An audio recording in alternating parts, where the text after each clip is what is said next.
Hello everybody, आप सभी का मेरे YouTube channel economics for you में पुनः एक बार स्वागत है। पूर्व की वीडियो में हमने पूर्ण प्रतियोगिता बाजार के फर्स्ट पार्ट के अंतर्गत बाजार क्या है और बाजार का विभिन्न आधारों पर वर्गीकरण किस प्रकार से किया जाता है इसको समझा था। उसी के एक पार्ट के रूप में प्रतियोगिता के आधार पर बाजार का वर्गीकरण अब हम समझने का प्रयास करेंगे। प्रतियोगिता के आधार पर बाजार के वर्गीकरण को विभिन्न भागों में बांटा गया था, जैसा कि हमने पिछले वीडियो में देखा था। सबसे पहला जो वर्गीकरण है वो है पूर्ण प्रतियोगिता बाजार, परफेक्ट कंपटीशन के नाम से जाना जाता है। पूर्ण प्रतियोगिता अर्थात जहां क्रेता विक्रेताओं के बीच में प्रतियोगिता पाई जाती हो, तो हम ये कह सकते हैं कि बाजार की ऐसी स्थिति जिसमें किसी भी वस्तु के अनेक क्रेता हों और अनेक विक्रेता हों और उनको बाजार की पूर्ण जानकारी हो। साधन जो है उत्पादन के उनमें पूर्ण गतिशीलता पाई जाती हो और उनके मध्य पूर्ण और स्वतंत्र प्रतिस्पर्धात्मक संबंध होते हैं, जिससे पूरे बाजार में वस्तु की जो कीमत है या उसका मूल्य है एक समान होने की प्रवृत्ति पाई जाती है। ऐसा बाजार पूर्ण प्रतियोगिता बाजार कहलाता है। इस बाजार की एक विशेषता यह भी है कि इसमें कोई भी एक क्रेता या एक विक्रेता वस्तु के बाजार मूल्य को प्रभावित करने की स्थिति में नहीं होता है। अगर यदि वास्तव में देखें तो अर्थव्यवस्था में ऐसी स्थिति सामान्यतः नहीं पाई जाती है। इसलिए कई बार यह भी कहा जाता है कि पूर्ण प्रतियोगिता वास्तव में एक काल्पनिक स्थिति को दर्शाती है। दूसरा बाजार प्रतियोगिता के आधार पर जो बांटा जाता है वह है एकाधिकार बाजार या मोनोपोली मार्केट। एकाधिकार अर्थात एक का अधिकार, अर्थात ये कह सकते हैं कि बाजार की ऐसी स्थिति जिसमें वस्तु का एक ही विक्रेता या एक ही पूर्तिकर्ता होता है। जब एक ही पूर्तिकर्ता है या एक ही विक्रेता है तो वस्तु की पूर्ति पर नियंत्रण किसका होगा? केवल अकेले उसी विक्रेता का होता है। ऐसी स्थिति में जब उसका पूर्ति पर पूरा नियंत्रण होता है तो वह वस्तु के मूल्यों को भी प्रभावित कर सकता है। उसकी वस्तु की कोई भी निकट स्थानापन्न वस्तु बाजार में उपलब्ध नहीं होती। वास्तविक जगत में भी ऐसी स्थिति सामान्यतः नहीं पाई जाती। इसको भी एक काल्पनिक स्थिति ही माना जाता है। तीसरी जो प्रतियोगिता के आधार पर बाजार है वह है अपूर्ण बाजार, इम्परफेक्ट मार्केट। वास्तव में यही स्थिति हमें बाजार में देखने को मिलती है। ये बाजार की ऐसी स्थिति को बताता है जिसमें एक वस्तु के क्रेताओं और विक्रेताओं की संख्या अपेक्षाकृत कम होती है। यहाँ अपेक्षाकृत कम का मतलब है पूर्ण प्रतियोगिता की तुलना में कम पाई जाती है। उनमें पूर्ण प्रतिस्पर्धा का अभाव पाया जाता है।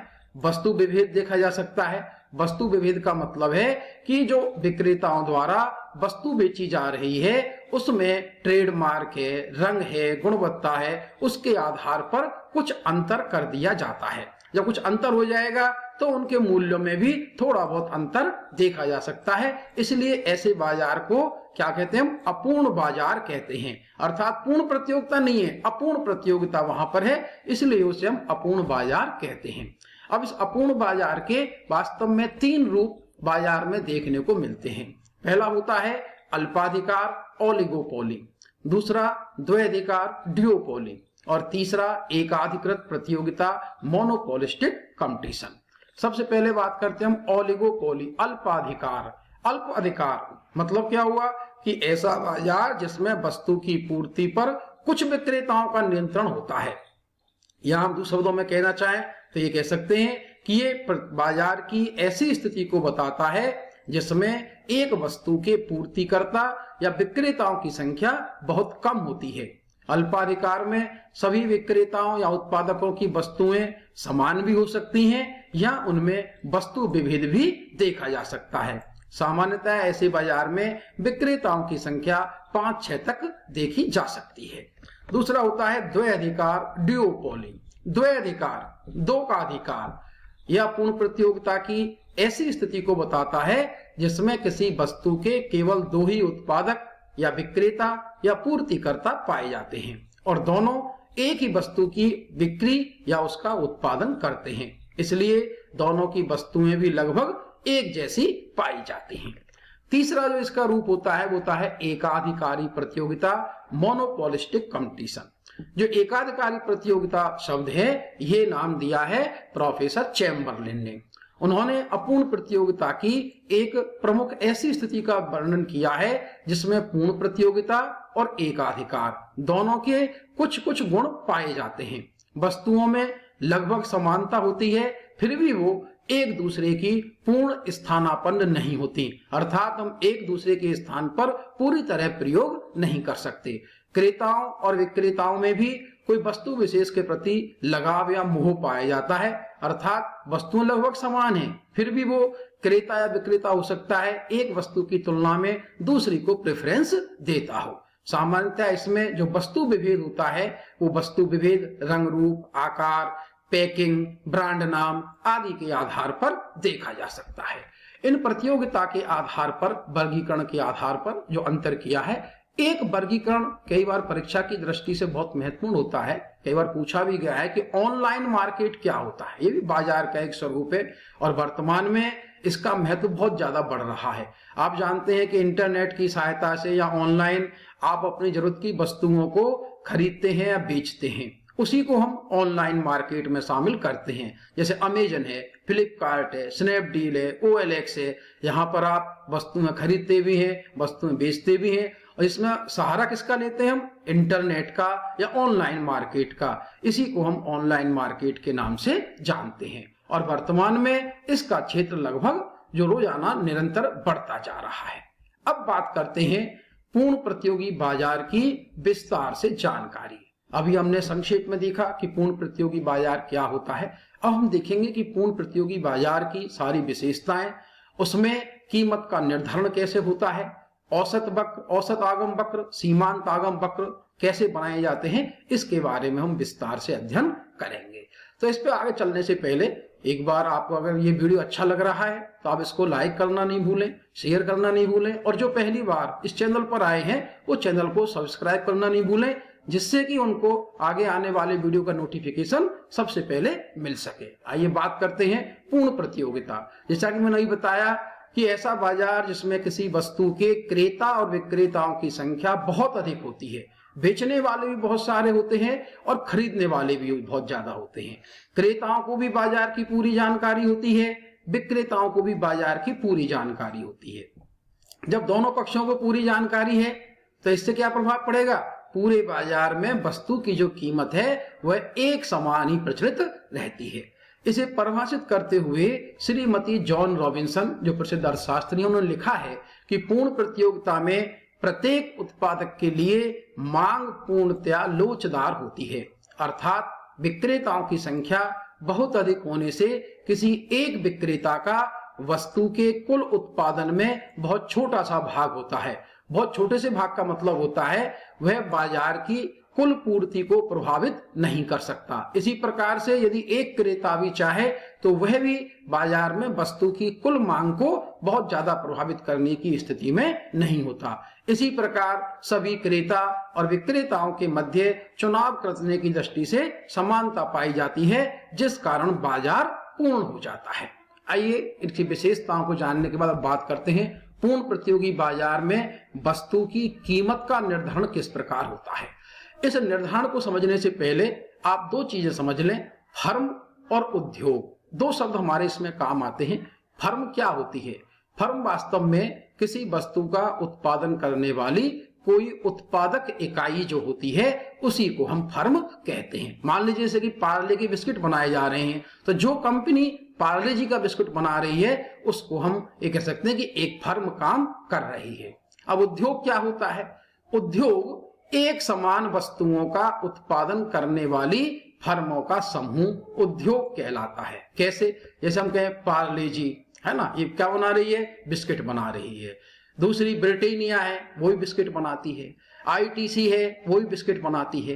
तो ये सारी कंपनियां क्या बना रही हैं? बिस्किट बना रही हैं। तो हम ये क्या कहेंगे कि ये जो सारी कंपनियां या फर्में हैं किसके तहत काम कर रही हैं? बिस्किट उद्योग के तहत कार्य कर रही हैं। अर्थात जब हम एक फर्म की या एक व्यक्तिगत इकाई की बात करेंगे तो उसे हम फर्म कहेंगे, और यदि एक समान वस्तुओं के फर्मों का समूह बना दिया जाए तो उसे हम उद्योग कहेंगे। अब आप उद्योग और फर्म का अंतर स्पष्ट समझ चुके हैं। अब बात करते हैं कि पूर्ण प्रतियोगिता बाजार में वस्तु की कीमत कैसे निर्धारित होती है। वास्तव में जो पूर्ण प्रतियोगिता होती है उसमें वस्तु की कीमत का निर्धारण बाजार में वस्तु की मांग और वस्तु की पूर्ति के साम्य द्वारा उद्योग द्वारा किया जाता है। अर्थात जिस कीमत पर बाजार में वस्तु की मांग और वस्तु की पूर्ति समान हो जाएगी उसी बिंदु पर उद्योग द्वारा वस्तु की कीमत निर्धारित कर दी जाएगी। अब जब उद्योग ने जो वस्तु की कीमत निर्धारित कर दी तो अब जो व्यक्तिगत इकाई थी जिसको हमने फर्म का नाम दिया है, तो कोई भी फर्म इस कीमत में परिवर्तन नहीं कर सकती। इसका मतलब यह है कि उद्योग द्वारा निर्धारित की गई कीमत को सभी फर्मों को स्वीकार करना पड़ता है। अर्थात फर्म कीमत स्वीकारक की भूमिका अदा करती है। तो वो क्या करेगी फिर फर्म, जो कीमत तो उद्योग ने तय कर दी, फर्म क्या करेगी? फर्म अपने लाभ हानि के अनुसार केवल उत्पादन मात्रा का निर्धारण कर सकती है। ये विशेष ध्यान रखें कि कीमत निर्धारण में फर्म की कोई भूमिका नहीं है। कीमत कौन निर्धारित कर रहा है? कीमत उद्योग तय कर रहा है। तो फर्म क्या कर रही है? फर्म अपनी उत्पादन मात्रा का ही निर्धारण कर सकती है कि उसे बाजार में कितनी मात्रा बेचनी है, या उसमें वृद्धि करनी है या उसमें कमी करनी है। इसे हम एक सारणी और रेखा चित्र की सहायता से आसानी से स्पष्ट कर सकते हैं। यहाँ सारणी में आप देख रहे हैं 3 कॉलम है। पहले कॉलम में वस्तु की कीमत रुपयों में, दूसरे कॉलम में वस्तु की मांग जो कि इकाइयों में है। ये जो वस्तु की मांग है एक उपभोक्ता की नहीं, पूरे बाजार की कुल मांग को बता रहा है। ऐसे ही वस्तु की पूर्ति ये भी इकाइयों में है, ये भी किसको बता रहा है? बाजार की कुल वस्तु की पूर्ति को। अब देखिए प्रारंभ में देख रहे हैं जब वस्तु की कीमत 100 रुपया है उस समय वस्तु की मांग यहाँ एक मान लिया गया है, जैसे हमने लिया है यहाँ 50 इकाई। आप यहाँ कोई भी मान ले सकते हैं। मैंने पहले बताया था कि इकोनॉमिक्स में जितना आप अभ्यास करेंगे अपने हिसाब से आप उदाहरण लेंगे उतना ही आप विषय को आसानी से समझ सकेंगे, तभी आपकी विषय पर पकड़ बनेगी। आप रटेंगे तो समझ में कुछ भी नहीं आएगा आपके, और आप परेशान भी होंगे। इसी प्रकार से आप देख रहे हैं वस्तु की पूर्ति कितने इकाई ली है हमने? 10 इकाई। अब बात करते हैं कि वस्तु की कीमत बढ़ करके 200 रुपए हो जाती है। आपने मांग का नियम पहले चैप्टरों में पढ़ा था, जो पुराने हमारे वीडियो थे उसमें आपने मांग के नियम का विस्तार से अध्ययन किया है। वहां आपने देखा था कि यदि बाजार में वस्तु की कीमत बढ़ती है तो वस्तु की मांग घट जाती है। तो इसलिए हमने यहां पर देख रहे हैं जब कीमत बढ़ करके 200 रुपए हो गई तो मांग घट करके 50 से 40 इकाई रह गई। पहले मांग की ही बात कर लें। इसी प्रकार से आप देख रहे हैं वस्तु की कीमत बढ़ करके 300 रुपए हो जाती है। अब आप देख रहे हैं क्योंकि कीमत फिर बढ़ गई तो मांग पर क्या प्रभाव पड़ेगा? मांग पुनः कम हो जाएगी, 40 से घट करके 30 इकाई रह गई। यही स्थिति आप कीमत में 400 रुपए 500 रुपए पर देख रहे हैं कि घट करके 10 इकाई तक मांग आ जाती है। अब यदि पूर्ति की बात करें, क्योंकि पूर्ति कौन करता है? पूर्ति उत्पादक या विक्रेता करता है, और उसका उद्देश्य क्या होता है? अधिकतम लाभ कमाना। इसके लिए वो क्या करता है कि वस्तु की कीमत जैसे जैसे बढ़ती जाती है वैसे वैसे वह वस्तु की पूर्ति को बढ़ाता जाता है। आप देख रहे हैं जब वस्तु की कीमत 100 रुपए तो पूर्ति कितनी है? 10 इकाई। कीमत बढ़कर के 200 रुपए हो जाती है तो पूर्ति भी बढ़कर के 20 इकाई हो जाती है। कीमत बढ़कर 300 रुपए, पूर्ति को आप देख रहे हैं 30 इकाई हो गई।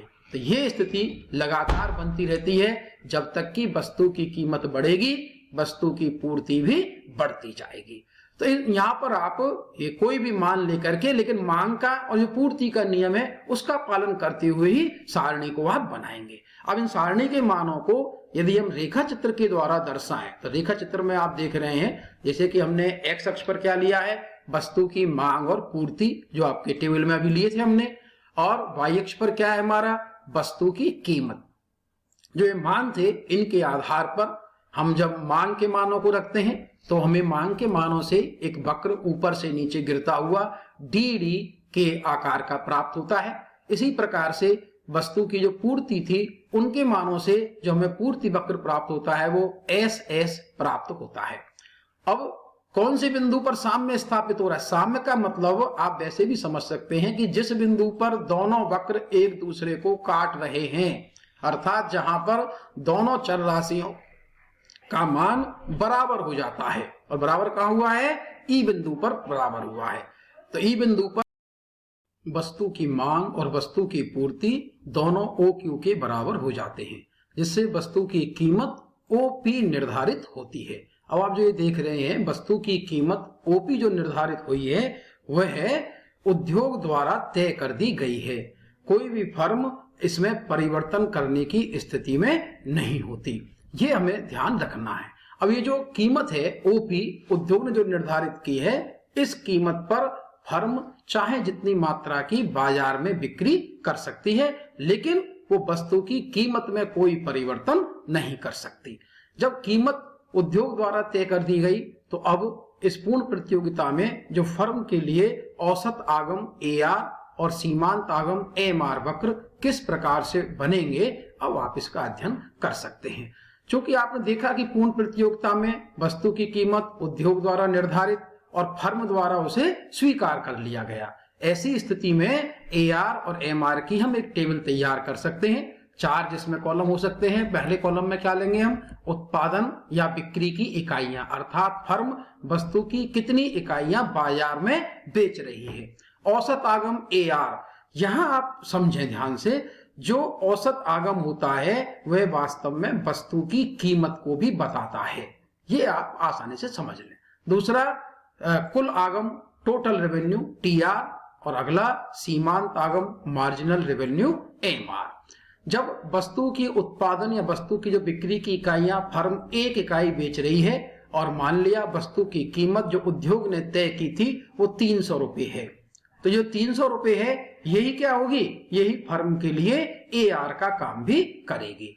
TR का सूत्र जैसे कि आपने पिछले चैप्टर्स में देखा था, TR बराबर क्या होता है?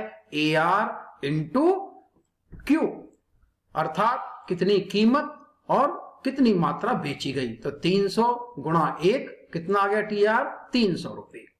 और सीमांत आगम, जैसा मैंने पहले चैप्टर्स में बताया था कि पहले जो TR का मान होता है वही हमारा MR का काम भी करता है। तो यहां भी MR का मान कितना होगा? 300 रुपए ही होगा। अब बिक्री की इकाइयां 1 से बढ़ा करके 2 कर दी जाती हैं। वस्तु की कीमत कितनी होगी? ये मैंने पहले बता दिया कि कीमत चूंकि उद्योग ने तय कर दी है, फर्म इसमें कोई परिवर्तन नहीं कर सकती, इसलिए 300 रुपए ही रहेगी। यही फर्म के लिए AR का काम भी करेगा। कुल आगम कितना हो जाएगा? 300 गुणा 2 600 रुपए कुल आगम TR प्राप्त होगा। अब इस इकाई के लिए जो सीमांत आगम होगा वो कैसे निकलेगा? सीमांत आगम का सूत्र क्या होता है? TRN माइनस TRN माइनस 1, अर्थात TR के अगले वाले मान में से आपको पिछला वाला मान घटा देना है। 600 माइनस 300 कितना आ गया? 300 रुपए प्राप्त हो गया। 3 इकाई जब बेचती है फर्म तब भी कीमत वही 300 रुपए रहेगी। तो कुल आगम कितना हो जाएगा? TR 300 गुणा 3 900 रुपए। और MR अब क्या क्या क्या कैसे निकालेंगे हम? 900 में से क्या घटाएंगे? 600 घटाएंगे, अर्थात इस वाले मान में से पीछे वाला मान घटाना है। तो 900 माइनस 600 कितना प्राप्त हो गया? 300 रुपए। उन्हें हमें सीमांत आगम का मान प्राप्त होता है।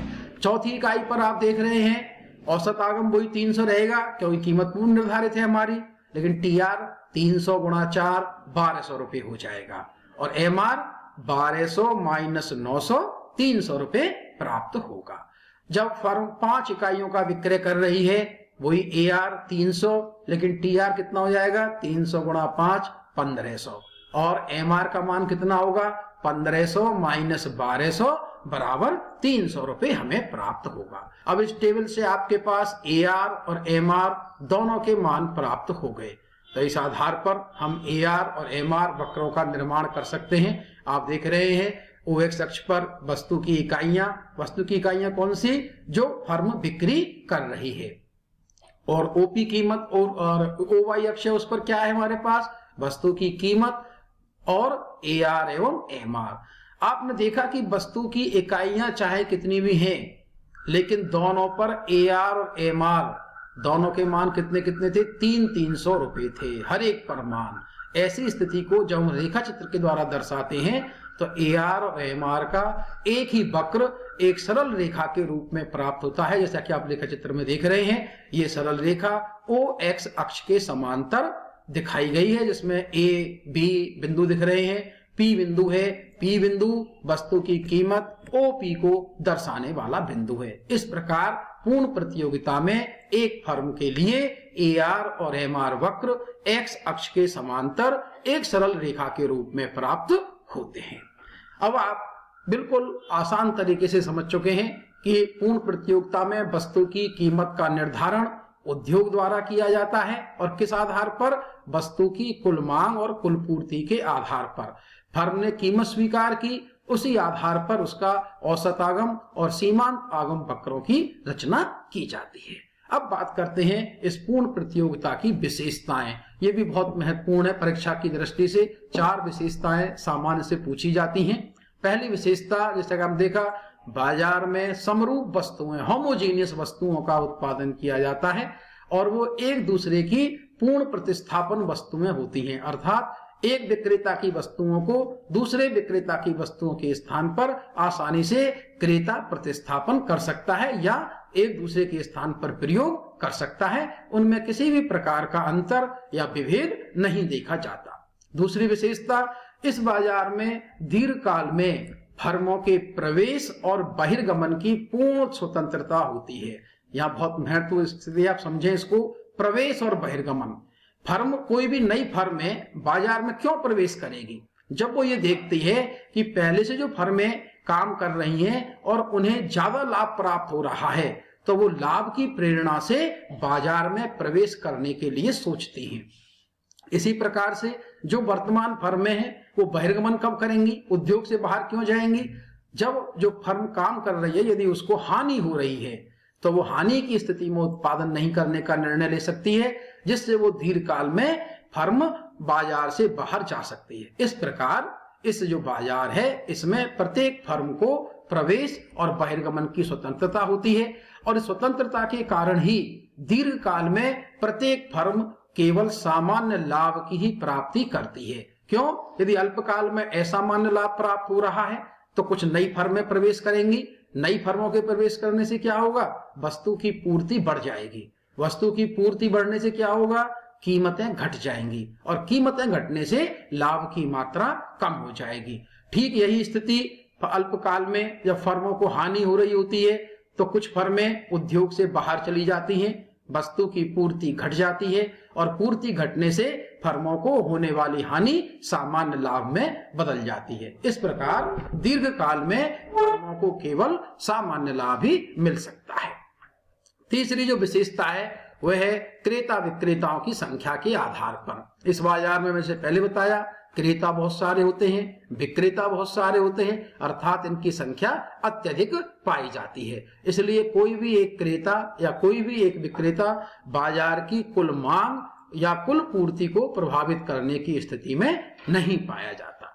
चौथी विशेषता जो इसकी होती है, इस बाजार में साधनों में पूर्ण गतिशीलता पाई जाती है। पूर्ण गतिशीलता का मतलब क्या है? कि साधन एक फर्म को छोड़ करके दूसरी फर्म में जाने के लिए स्वतंत्र होते हैं। और वो ऐसा क्यों करेंगे? ऐसा वो इसलिए करते हैं कि उनको अधिकतम पारिश्रमिक प्राप्त हो जाए और उनका सर्वोत्तम या कुशलतम उपयोग हो जाए। तो इसलिए वो आसानी से एक फर्म को छोड़कर दूसरी फर्म में जाकर के अधिकतम पारिश्रमिक प्राप्त करने की स्थिति में होते हैं। इसी को हम साधनों की पूर्ण गतिशीलता के नाम से भी जानते हैं। पांचवी विशेषता होती है, इस बाजार में क्रेताओं और विक्रेताओं को बाजार की पूर्ण जानकारी होती है, अर्थात क्रेताओं को पता होता है कि बाजार में कौन सी फर्म किस रेट पर वस्तु को बेच रही है। ऐसी स्थिति में यदि कोई एक विक्रेता एक क्रेता से अधिक मूल्य यदि लेना चाहता है तो वो सोच करके भी नहीं ले सकता। क्यों? क्योंकि वो क्रेता उससे हट करके दूसरे विक्रेता के पास चला जाता है। ऐसी स्थिति में संपूर्ण बाजार में वस्तु की एक समान कीमत ही प्रचलित होती है।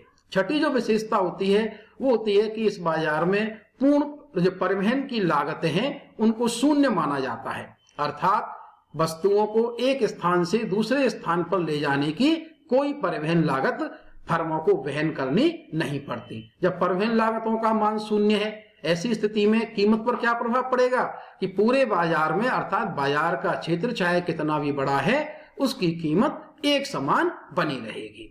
साथ ही विशेषता होती है, जैसे पहले हमने देखा कि फर्म जो होती है वो कीमत को स्वीकार करने की भूमिका में होती है। निर्धारक कौन करेगा? वो उद्योग निर्धारित करता है। तो फर्म क्या करती है? फर्म उत्पादन की मात्रा का समायोजन करने की स्थिति में होती है या मात्रा समायोजक की भूमिका में पाई जाती है। आठवीं जो विशेषता होती है वो होती है इस बाजार में वस्तु के विक्रेताओं के बीच में अपनी वस्तु की बिक्री के लिए ज्यादा से ज्यादा ग्राहक टटोलने के लिए, ज्यादा से ज्यादा माल बेचने के लिए गला काट प्रतियोगिता पाई जाती है। गला काट प्रतियोगिता का मतलब है कि प्रत्येक विक्रेता ये चाहता है कि उसकी वस्तु की बिक्री ज्यादा से ज्यादा हो और वो ज्यादा से ज्यादा लाभ कमा सके।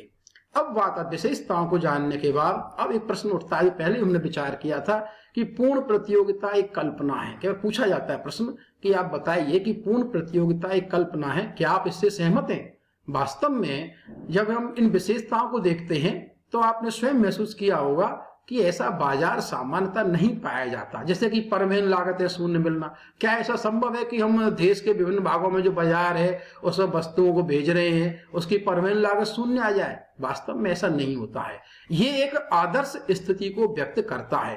कहते हैं कि क्रेता विक्रेता बहुत सारे होंगे, लेकिन ऐसी स्थिति भी सामान्यतः नहीं पाई जाती। विक्रेता अधिकतम संख्या में होना भी बहुत कम संभव होता है। जब ये विशेषताएं नहीं मिलती तो क्रेताओं और विक्रेताओं के बीच में प्रतियोगिता में भी कुछ कमी हो जाती है, अर्थात पूर्ण प्रतियोगिता नहीं होती। इसीलिए इस पूर्ण प्रतियोगिता की स्थिति को कई अर्थशास्त्री काल्पनिक स्थिति का नाम भी देते हैं।